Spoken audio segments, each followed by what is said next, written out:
Muling iginiit ng Malacanang na walang kikilingan ang pamahalaan kaugnay sa issue ng pork barrel scam. Ayon kay PCOO Secretary Sonny Coloma, mahigpit ang utos ni Pangulong Aquino na ibatay sa tibay ng ebidensya ang pagsasampa ng kaso sa maling paggamit ng PIDA.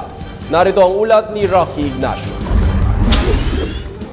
Walang kautusan si Pangulo Aquino kay Justice Secretary Laila De Lima na huwag ipalabas ang listahan ni Janet Lim Napoles sa umano'y sangkot sa pork barrel scam. Sinabi ito ni Presidential Communications Secretary Sonny Coloma sa report na pinipigilan umano ang pagpapalabas nito upang protektahan ang umano'y mga kalyado ng administrasyon na sangkot sa anomalya. Utos ang Pangulo Aquino kay Secretary De Lima to hold off yung listahan ni Napoles dahil may ilang big men na nadadamay na.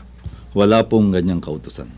Gate pa nakalihim, mahigpit ang direktiba ng Pangulo na walang kikilingan sa investigasyon sa maling paggamit ng pondo ng bayan. Paliwanag pa ni Coloma, tibay na ebidensya natin pa rin sa katotohanan.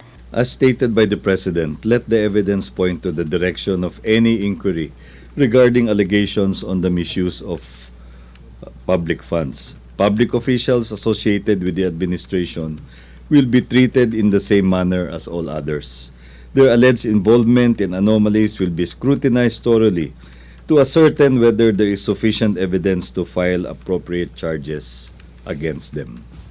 Nagsalita ang palasyo sa harap ng pagsusumite ng sulat ni Sandra Cam sa presidente ng Whistleblower Association of the Philippines sa panawagang isa publiko ni De Lima ang sinasabing listahan ni Napoles.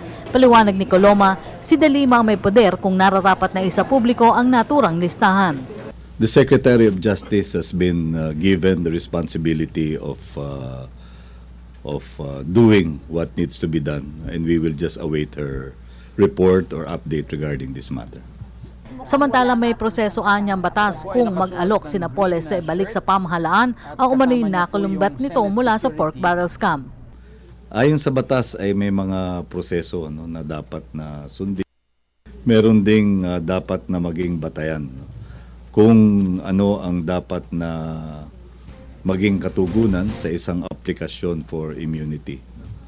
Ang masasabi ko lang ay paiiralin ang mga proseso ng batas. Para sa Telebisyon ng Bayan, Rocky Ignacio.